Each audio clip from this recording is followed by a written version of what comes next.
예수님께서 이 산상수훈 통해 가지고 너희는 이렇게 들었으나 나는 너희에게 말한다 하는 말씀을 앞에서 네 차례에 걸쳐서 얘기를 했고, 오늘 눈에는 눈, 이에는 이로 갚으라 하였다는 것을 너희가 들었으나 나는 너희에게 말한다 하면서 다섯 번째 말씀을 하십니다.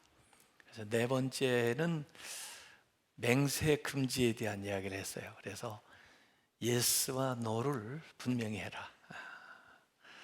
하나님 이름으로 맹세하지 않고도 평소의 말이 진실되게 해라, 그런 말씀을 했고, 이 다섯 번째는 보복 금지에 대한 이야기입니다.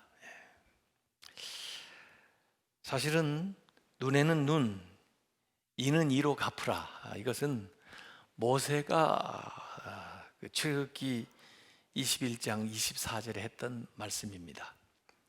출애굽기 20장에는 이제 십계명이 나오는데, 십계명이 나오고 난 다음에 21장부터 2장, 23장 이렇게 걸쳐서 그 십계명에 준한 다양한 판례가, 이런 경우에는 어떻게 해야 됩니까? 저런 경우에는 어떻게 해야 됩니까? 하는 이야기가 나오는 중에 이 말씀을 했어요. 얘는 이, 눈에는 눈, 당한 대로 똑같이 갚아줘라. 그래서 동해 복수법 그럽니다. 해를 입은 그대로 갚아주라, 그런 거죠. 이게 이제 한 군데만 나오는 게 아니고 레위기 24장 20절에도 나오고 신명기 19장 21절에도 나와서 손해 받은 대로 되갚아라, 이런 거죠. 그래서 어찌 보면은 좀 냉정한 것 같아요. 인과 응보. 그런데 사실 함부라비 법전에도 보면 기원전 1700년경에 이 동해복수법이 있었습니다. 근데 원래 뜻은 이 정의를 세우기 위해서 당한 사람이 그 가해자한테 그대로 갚아주는 건데, 그 정의뿐 아니라 보복이 너무 과하지 않도록 그 제한선을 둔 겁니다. 피해를 입은 것 이상은 넘어가지 마라. 대체로 피해를 입게 되면 더 과도하게 보복을 하는 그런 경우가 있는데, 그러면 안 된다 하는 것을 제한을 하는 거고, 그 다음에 더 중요한 것은 법 앞에 평등하다. 그 당시는 신분적인 자연도 있고 여러 가지 차별이 있을 때인데도 불구하고 똑같이 눈에는 눈, 이에는 이, 이렇게 해라 하는 것이 율법이 말하는 겁니다. 근데 사실 이걸 그렇게 지키기가 쉬운 게 아니에요. 누가 내 일을 하나 상하게 했다고 보세요. 그러면 너 이제 와, 그래가지고 일을 똑같이 하나를 탁 부러뜨리려고 했는데 옆에 게 흔들려 버렸어요. 그러니까 하나만 부러뜨려야 되는데 왜 옆에 것까지 흔들리게 해서 너 이제 와, 그래가지고 또 흔들리게 하려고 그랬는데 잘못해가지고 그것까지 또 부러졌어요. 너 이리 와 해가지고 이빨이 다 없어지는 거죠. 그러니까 이게 사실은 실제적으로 시행하는데 문제가 많고, 더구나 사회적으로 얘기할 때는 이걸 시행하기가 곤란하고, 또 개인적으로도 이렇게 하겠다고 보복을 하면은 참 무질서하게 되는 이런 것들이 여기에 있습니다. 그래서 어떤 면에서 보면 이 보복을 정당화해 주기도 하고, 또 피해를 입었으면 반드시 보복을 해야 된다는 의무가 주어지는 것처럼 이것이 악용되는 것에 대해서 예수님께서 얘기를 하시는 거죠. 너희가 그렇게 들었지만은 나는 너희에게 말하는데 악한 자를 대적하지 마라, 이렇게 말씀을 하시는 겁니다. 이것이 모세와 예수님과의 차이예요. 율법과 복음의 차이예요. 바리새인들이 살아가는 것과 예수님의 제자들이 살아갈 삶의 차이예요. 저들이 추구하는 의와 예수님이 말씀하시는 더 나은 의, 이 복음에서 얘기하는 이 은혜, 이것을 예수님께서 말씀하는 겁니다. 그러니까 저들이 얘기하는 정의의 원리, 공의의 원리만 가지고는 부족하고, 너희들이 내 제자라면, 하나님의 나라의 백성이라면 은혜의 원리로 살아야 된다. 물론 이게 참 어렵습니다. 예수님 말씀하신 이 산상수훈의 내용 가운데 가장 어려운 내용이에요. 실천하기가. 이걸 어떻게 실천할 수 있을까? 세상에서 사회적으로 실천하는 건 더 어렵고 개인적으로 실천하기도 어려워요. 모르겠어요. 가정에서 실천할 수 있을지, 교회 안에서 실천할 수 있을지. 그런데 이것이 바로 하나님 나라의 모습이라는 것입니다. 하나님 나라를 우리가 그 영혼을 이 시간 속에서 경험하려면 이렇게 살아야 된다는 거예요. 그래야 마음의 천국을 이루고, 가정의 천국을 이루고, 교회가 천국의 모형이 되고 나간다는 거죠. 그래서 우리가 이대로 살지를 못하는데, 이대로 사신 분이 딱 한 분 계셔요. 예수님입니다. 그게 예수님의 십자가예요. 사실 이렇게 살면 십자가 지는 거예요. 그것도 자원해서 즐거운 마음으로 지신 분이 예수님이세요. 그리고 진짜 예수님의 제자가 되려면 그 십자가를 지고 예수님을 따라야 되는데, 이거 예수 믿기 시작해가지고 이 단계에 오르기까지는 굉장히 많은 연단과 시간이 소요가 됩니다. 그래서 한번 스스로 반문을 해보세요. 내가 지금은 이 말씀을 실천할 수 있을까? 언제쯤 내가 이 말씀을 실천할 사람이 될 수 있을까? 이런 생각을 해보면 우리가 나가야 될 길을 예수님께서 딱 제시하고 계시다, 이렇게 보면 되는 거죠. 근데 바울 서신에 보면 이런 말씀을 하고 있어요. 로마서 12장 17절에 보면 아무에게도 악을 악으로 갚지 말고 모든 사람 앞에서 선한 일을 도모해라. 복수하려고 하지 마라. 복수는 나의 것이 아니고 복수는 하나님의 것이다. 하나님이 갚아준다. 로마서 12장 20절 21절에 보면 너의 원수가 줄이거든 먹이고 목마르거든 마시게 하라. 그리함으로 네가 숯불을 그의 머리에 쌓아 놓으리라. 악에게 지지 말고 선으로 악을 이기라. 예수님은 악한 자를 대적하지 마라 그랬는데, 악을 악으로 갚지 마라 그랬는데, 이 악한 자들 여러분이 이기려면요 더 악해져야 돼요. 못 이깁니다. 이 세상에서 악한 자들 똑같이 해가지고는 절대로 못 이깁니다. 제가 압니다. 여러분들이 더 악해질 수 없다는 걸 제가 알아요. 예수님도 제자들을 알아요. 그래서 악한 자를 대적하지 마라는 뜻은 악한 자들하고 아예 상종을 하지 말아라, 그런 뜻이에요. 상종을 하지 마라. 이 예수님의 유명한 비저항 정신을 드러낸 본문으로서 톨스토이도 이렇게 살아보려고 노력했고, 간디는 이 교훈이 정말 인류의 가장 귀한 교훈이라고 했고, 마틴 루터 킹도 이렇게 살려고 했고, 그 다음에 넬슨 맨델라 이런 사람들도 이 말씀을 실천하려고 노력을 했는데 참 가시밭길을 걸어갔죠. 그분들이 참. 눈에는 문, 이에는 이 인과응보가 정의의 원리입니다. 이웃은 사랑하고 원수는 미워해라, 이것은 공의의 원리입니다. 그런데 그것만 가지고는 부족하고 그 의의보다 더 나은 의의를 가져야 되는데, 오늘 예수님 말씀하신 대로 오른뺨을 치거든 왼뺨도 돌려대고 속옷을 가지고자 하는 자에게 겉옷까지 가져가게 하고 억지로 오리를 가게 하는 자에게 심리를 통행해 줘라. 이건 은혜의 원리입니다. 공로의 원리도 아니고 정의의 원리가 아니라 은혜의 원리예요. 하나님 나라의 원리를 얘기하는 겁니다. 원수를 사랑하고 박해하는 자를 위해서 기도해라. 이 은혜의 원리예요. 이 보통 사람 못해요. 은혜 받은 사람만이 그 은혜로 할 수 있는 거예요. 그러니까 오늘 이게 점진적으로 말해요. 악한 자에게서 나를 고발하는 자로, 나를 강요하는 자, 그리고 나에게 뭘 구하는 자, 나에게 꾸는 자로, 이렇게 악한 것에서 약한 것으로 쭉 나아가는데, 악한 자뿐 아니라 그 약한 자에 대해서도 이타심을 가지고 대해주라는 거예요.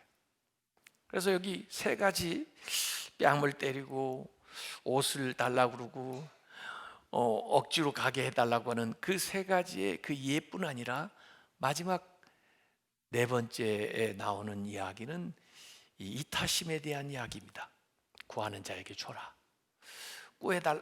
구워달라고 안 주려고 그러지 말고 꿔줘라. 그 이타심으로 가는 것이 그 클라이막스로 나가게 되는 겁니다. 그래서 자기의 권리를 포기할 뿐만 아니라, 내려놓을 뿐만 아니라 그에게 그의 처지를 불쌍하게 여기면서 베풀어 주는 거예요. 요건요, 그 사람하고 나하고만 생각하면 못합니다. 네, 그 사람하고 나 사이에 누가 계셔야 되면 예수님이 계셔야 돼요. 예수님을 통해서 그를 볼 수 있어야 돼요. 그래서 예수님에게 하듯 하면 됩니다. 근데 그 사람만 보이면 못해요.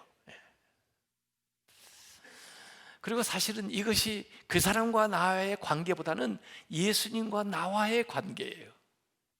예수님과 나와의 관계성 속에서 사실은 예수님은 그 사람에 대한 관심보다 나에 대한 관심이 많으신 거예요.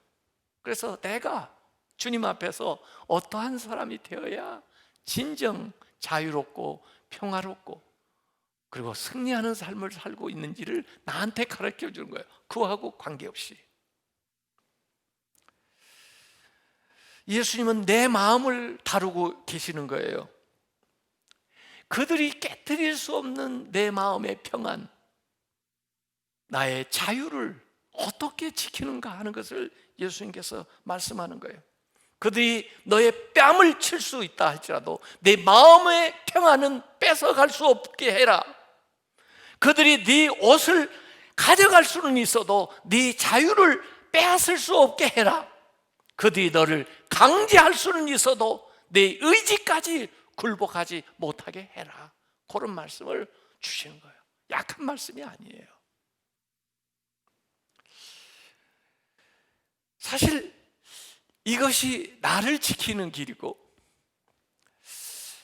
이것이 승리하는 길이에요. 우생마사라고 하는 고사성어를 들어보셨는지 모르겠습니다. 우는 소고, 생, 살고, 말인데 죽고, 우생마사. 말하고 소가 큰 그 강둑에 건너가야 되는데 물살이 세요. 소는 그 안에 들어가 가지고 그냥 물살에 자기 몸을 맡기고 휩쓸려 가면서 점진적으로 방향을 잡아서 그 물살의 힘을 의지해서 결국에는 저 강둑까지 건너갑니다. 근데 말은 자기 힘을 의지하고 한번 붙어볼래? 그러고는 물살을 거슬러 가면서 계속 올라가려고 하는데 계속 물살하고 싸우는 거죠. 그러면서 휩쓸려 가가지고 죽는다. 그렇게 우생마사 얘기해요. 그러니까 세상이 악하고 사람들이 풍조가 이러기 때문에 과연 그들과 대항해서 살아남을 수가 있을까? 그렇지 않으면 이 예수님이 가르쳐 주신 것이 진정 승리하는 길인가 하는 것을 우리가 생각을 해봐야 되는 건데, 이렇게 하려면 마음에, 우리 삶에 좀 여유가 있어야 돼요. 여유가 없으면요, 각박하면 못합니다. 오른뺨을 치는데 왼뺨을 돌려낸다. 이 마음의 여유가 없으면 못해요. 때리면 즉각적인 반응을 일으키면요, 싸움 납니다. 더 큰 폭력을 부릅니다. 근데 이 마음에 심리적인 쿠션이 있어가지고 그걸 더 흡수할 수 있는 이런 완충 장치가 있으면, 그런 여유가 있으면 이렇게 할 수 있어요. 그러니까 즉각적으로 말하는 대신에 심호흡을 하고 속으로 한 카운트 10, 한 10가지 한번 세보세요. 그래 침착한 마음으로 대하면 그가 내 마음의 평안을 빼앗아 갈 수가 없어요. 어찌 용서하는 마음이 일어날 수가 있어요. 그러면요, 우선 내가 좋아요. 혈압 오르지 않고요, 더 스트레스 덜 받고요, 심장병, 위궤양, 불면증, 신경과민, 이런 병이 없어요. 그렇게 즉각 반응하다가는요, 제명에 못 살고 죽습니다. 혈압 올라서. 그러니까 그는 그렇다고 놔두고 난 네가 살기를 원한다, 그 말이죠.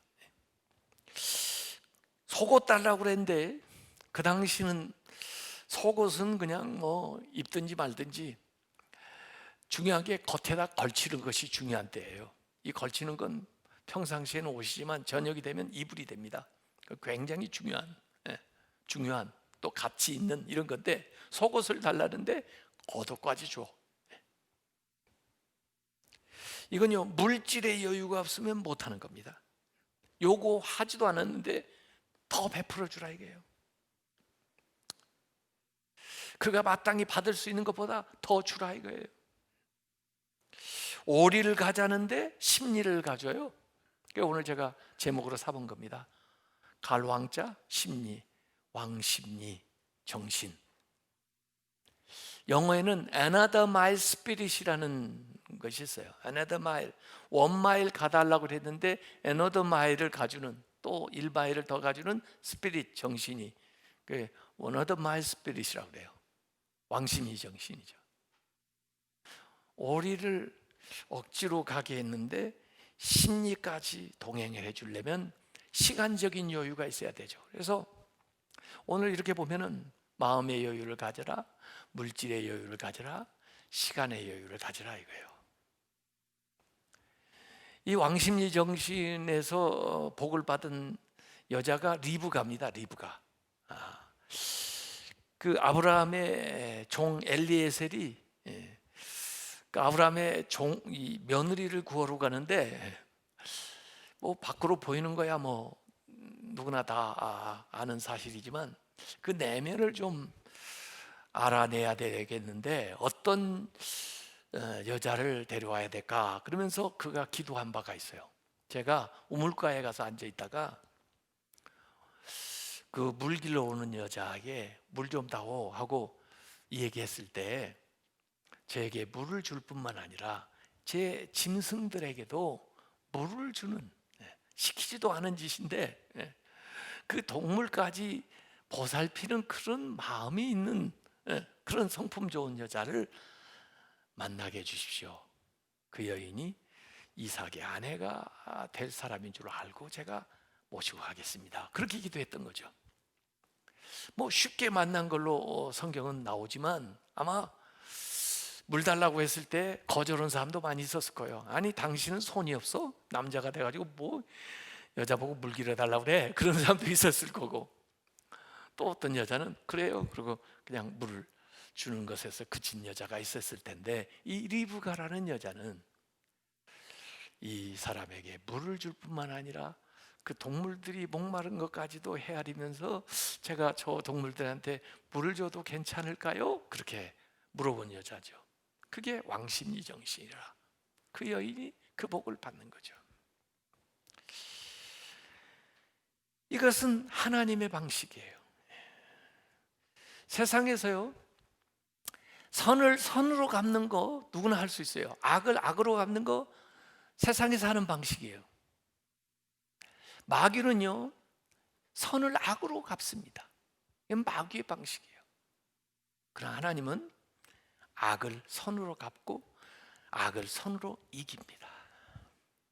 그게 우리가 하나님의 자녀로서 따라가야 될 길이죠. 예. 여유가 없는 사람 참 불안해요. 걱정과 염려가 많습니다. 조급해요. 그래서 나고 다른 사람을 비난하고 또 뭐 조그마한 것에 집착을 하고, 그 다음에 바쁘고 쉴 줄 모르고 일 중독에 빠지고 그래요. 이분들은 하나님보다도 다른 사람보다도 일이 더 크게 보여요. 그런데 오늘 예수님 말씀은 하나님을 크게 보고 사람들은 적게 기대해라. 하나님께 크게 기대하고 물질에 대해서는 적게 기대해라. 그래야 실망하지 않는다. 이걸 우리에게 가르쳐주고 있는 거죠. 저는 여유 있어 보이는 분들이 참 아름답습니다. 사람들은 저를 보면요, 처음에 항상 물어보는 게 얼마나 바쁘세요? 그러는데 저는 항상 안 바빠요. 그게 제 대답입니다. 진짜 저는 안 바쁩니다. 이 설교도요, 바쁘면 제대로 준비 못해요. 좋은 설교는 바쁘지 않은 데에서 나옵니다. 여유에서 나오는 거예요. 좋은 생각은 여유가 있을 때 생겨나는 거예요. 그래서 바쁘게 일한다고 다 되는 게 아니에요. 지금 얼마나 좋은 기회가 우리에게 주어졌어요. 코로나19. 좀 쉬라고. 좀 쉬세요. 이런 때 보시면 언제 쉬어요? 이런 때 이전에 보지 못했던 책도 좀 갖다가 읽으면서, 이전보다 좀 더 깊이 있게 기도하면서, 이렇게 마음으로부터 안식을 좀 얻어야죠. 너무 바쁘게 일해 또 사람들의 매여있던 것에서 조금 단절하고 혼자 하나님하고 깊이 있는, 일부러도 이런 시간 갖기가 힘든데 좀 물질이 부족하면 어때요? 그 대신 시간이 여유가 생겼던데, 여유, 사실 꼭 뭘 많이 가진다고 여유를 누리는 것 같지가 않아요. 없어도 풍부한 인식, 풍부의식을 가지고 사는 사람이 있고요, 있어도 항상 빈티 나는 사람이 있습니다. 빈티의식. 저도 뭐 가진 것은 그렇게 그동안에 뭐 풍족하게 가져본 적은 별로 없었던 것 같아요. 그런데 항상 저는 내가 많이 가지고 있다 이런 생각을 했지, 내가 뭐이 부족하다, 없다 그렇게 생각해 본 적 별로 없습니다. 제가 미국에서 유학을 하는데 아이들 데리고 또 목회까지 하면서 개척교회를 그러면서 이제 공부를 하니까, 학교에 이 기숙사에 살면 매월 그 방값이 제 스튜던트 어카운트에 딱 외상으로 올라갑니다. 또 식당에서 밥 먹으면 학생 카드로 긁으면 또 외상으로 딱 올라가요. 뭐 의료보험 뭐 여러 가지 매월 이렇게 올라가는 거예요. 근데 이 학기 중에는 그대로 놔뒀다가 방학 지나고 다음 학기 시작할 때 지난 학기 거 못 갚으면, 빚이 남아있으면 등록을 못 합니다. 그러니까 항상 저는 새로운 학기 등록하기 직전에 지난 빚을 갚고 또 등록을 하고 그때부터 또 빚을 지고 이렇게 항상 학교 유학생활을 했는데, 저희 교회에 나오는 같은 학교의 그 유학생 중에 한 분은 하여간 보기에도 너무 없어 보이고 이 얘기를 좀 해보면 항상 조마조마해요. 그래서 어떻게 저렇게 사나, 내가 좀 여유가 조금 생기면 좀 도와줬으면 좋겠는데. 그리고 어느 날 새벽에 기도하니까, 야, 너 그 사람 몰래 학교 가서 그 사람 어카운트에다가 돈 좀 넣어줘라, 그런 생각이 들어가지고 제가 스튜던트 어카운트에 갔어요. 제가 오늘은요 제 빚을 갚으러 온 게 아니고요, 제 아는 사람 얘기를 하지 마세요. 그리고 제가 그분에게 조금 디파짓 빚을 좀 갚아주려고 그러는데 아무개인데 학교에 얼마 빚을 지금 현재 지고 있나요? 그랬더니 탁탁탁 해가지고 가르쳐 주는데 저보다 훨씬 적게 빚지고 있어요. 그래도 제가 갚아주러 갔기 때문에 그걸 좀 갚아주고 왔는데, 이렇게 풍부의식을 가지고 매살 이렇게 사는 사람이 있는가 하면 빈티의식을 가지고 사는 사람이 있습니다. 같은 인생을 살면서 같은 시간을 누리면서 살면서 왜 마음을 그렇게 생각하고 사나요? 그럼 힘들잖아요, 본인이. 예. 하나님은 은혜가 풍성한 하나님이에요. 예. 예수님도요 오병이어의 이적을 행하는 거 보세요. 겨우 그 사람들 먹을 만큼만 만든 게 아니고 12광주가 남았어요. 다 먹고도. 그것도 배불리 먹었다는 증거예요. 배불리 먹고도 남았어요. 질병이어의 그 이적을 행할 때도 7광주리 이렇게 남아요. 얼마나 손이 큰지 몰라요. 왜 우리가 하나님을 믿습니까? 하나님은 풍부하시기 때문에 믿는 거예요. 하나님이 그냥 눈에는 눈, 이에는 이, 그런 분이라면, 그렇게 아주 그냥 이론 한 장도 어김없는 분이고 그냥 인색한 분이라면 누가 하나님을 믿겠어요? 하나님을 무서워하지. 풍부하기 때문에. 이 누가복음 15장에 나오는 탕자의 비유에도 보면은 아버지가 풍부하기 때문에 그 자식을 불러들이는 겁니다. 그 자식이 그걸 알기 때문에 돌아오는 거예요. 내가 집에 가봤자 우리 아버지가 그 마음에서부터 나를 정리해가지고 받아들여주지 않을 거다, 그러면 안 갑니다. 내가 집에 가봤자 먹을 것도 없고 가난해서 어디 얻어먹을 것도 없다, 안 갑니다. 그 자식이 얼마나 계산적인데요. 그 자식이 나가서 허랑방탕하게 별짓 다 할 때 아버지는요 그 자식을 잡으려고 쫓아다니지는 않았지만 언젠가는 돌아올 줄 알고 준비를 하고 있는데 파티할 준비하는 거예요. 돌아오면 어떻게 할까? 저 살찐 저 송아지를 잡아야 되겠다. 예. 나중에 내가 얘기하면 저거 잡아라. 그리고 옷을 하나, 이런 좋은 옷을 하나 해놔야지. 옷을 맞춰놓고, 신발을 하나 잘 또 맞춰놓고, 또 가락지를 만들어놓고, 이러고 기다리고 있는 겁니다. 근데 이 자식이 누가복음 15장 17절에 보니까 나중에 아주 전락해서 돼지 키는 사람 됐는데, 유대인들은 돼지도 멸시하는데 돼지하고 같은 먹이를 먹는데도 없어가지고 못 먹게 되니까 누가복음 15장 17절에 얘 스스로 돌이켜 이르되, 사람들 이걸 회개하라고 하는데 회개가 아니고 제가 볼 때는 그제서야 제정신 드는 거예요. 제정신이 들어요. 가지고 내 아버지에게는 양식이 풍족한 품꾼이 얼마나 많은가. 이게 이 아들을 돌아오게 하는 요인이에요. 우리 아버지는 풍부한데 내가 왜 뭐 하는 거야 이게. 나는 여기서 줄여 죽는구나. 그래서 그때 이제 방향을 바꿔가지고 아버지한테 오는 거예요. 아버지의 풍부가 그 자식을 불러들이는 겁니다. 요새 말이에요, 이게 어떤 때 신문 같은 거 이렇게 보면서 참 안타까운 경우가 나는데, 뭐냐면 이 젊은 사람들이, 어린 아이들이 자기 문제에 눌려가지고 어떻게 해결을 못해. 그래가지고 감당을 못해가지고 자살을 하는 경우를 봅니다. 그럴 때 보면 참 마음이 아파요. 왜 그 아이에게 찾아갈 만한 사람이 생각나지 않았을까 이거예요. 왜 부모님에게 찾아가지 않았을까? 왜 선생님에게 가서 얘기하지 않았을까? 왜 친구한테 그 힘든 마음을 토로하지 않았을까 하는 안타까운 게 있는 거예요. 아무리 자식이 집을 나가고 아무리 자식이 타락을 해도 부모가 풍부의식을 가지고 있으면 그 자식이 언젠가는 돌아옵니다. 그 아버지에게, 그 부모에게. 내가 가도 나를 맞이해 주지 않을 거야. 내가 가도 있을 자리가 없을 거야. 그러면 다른 데로 가죠.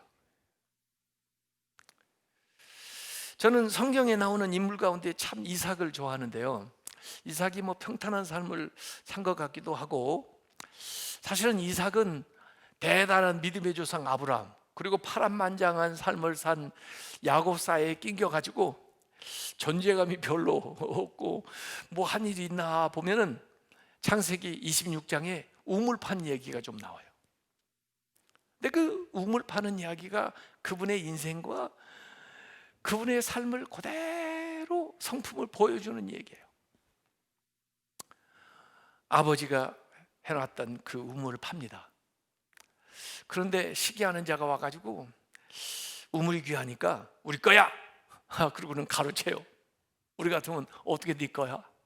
우리 조상 때부터 내 건데, 내가 팠는데 증거를 내봐.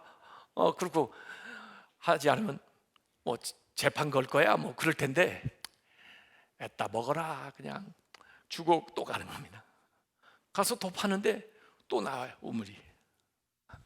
그런데 거기까지 쫓아와서 요것도 내 거야 그래요. 아니 지난번도 그러더니 왜 그래 나한테. 얼마든지 항의할 수 있을 텐데, 그래 따 먹어라. 그리고 또 가서 또 파는 거예요. 우물이 또 나와요. 이삭은 땅을 판 것 같지가 않아요. 믿음의 하나님에게 파이프라인을 둔 거죠. 그러니까 계속 나와요. 마르지 않는 거예요. 어딜 봐도 나오는 거예요. 그러니까 이 시기하던 블레셋 사람이, 야, 저놈 뒤에 누구 있다 이렇게 생각한 거예요. 저놈 뒤에 누가 봐주는 분이 없고서야 저럴 수가 있을까. 한 번도 아니고 두 번도 아니고. 그래서 자기 스스로 와가지고 화친하자고 그래요. 그들의 마음을 사는 거죠. 그러면서 르호봇 이삭의 지경이 넓어지는 겁니다. 그게 진정한 승리입니다. 예수님 우리에게 그러한 이야기를 하시는 거예요. 믿음을 네가 가지고 산다는 것은 confidence, 자신감이다. 그런 확신이다. 그걸 가지고 당당하게 여유 있게 오히려 선으로 그 악을 이겨야 된다. 그것이 주님의 제자, 그것이 하나님의 나라의 백성, 이 시간 속에서 영혼을 살아가는 사람의 삶이다. 그런 거죠. 얼마 전에 리처드 칼슨이 쓴 책, 우리는 사소한 것에 목숨을 건다, 이런 책 있었는데요. Don't sweat the small stuff and it's all small stuff. 사소한 것에 연연해하지 마라. 그리고 사실상 세상의 모든 것들이 다 사소한 것들이다. 너무 죽고 사고 목맬 일이 없다 이거예요. 예? 알고 보면 사소하다 이거예요. 예? 마음의 여유를 가져야 모든 것들이 오히려 더 잘 해결된다, 이런 거예요. 그래서 우리 이제 맥주 감사주일 지내면서요, 지난 6개월 동안 힘든 거 많았죠. 없는 거 많죠. 부족한 거 많죠. 근데 그래도 조금 여유를 좀 가지고 한번 생각해 보자고요. 이런 것도 있지만 얻은 건 없나? 이름에도 불구하고 감사한 건 없나? 그렇게 하면서 좀 마음의 여유를 가지고, 그리고 물질적으로도 꼭 있어서만이 아니라 있는 것에 감사하면 여유가 생겨요. 그리고 시간도 너무 바쁘게 그렇게 다니던 것들 좀 정리해서 이번에 꼭 필요한 거, 중요한 거, 우선해야 될 것부터 하면서 건강도 챙기고, 그 다음에 정서적으로도 우리가 평안을 누린다고 하면 그것이 진정 승리하는 길이다 하는 것을 주님께서 가르쳐주고 있습니다. 더 나은 의, 하나님의 은혜로 이 땅에서도 승리하는 성도들 되시기를 주님의 이름으로 축원합니다.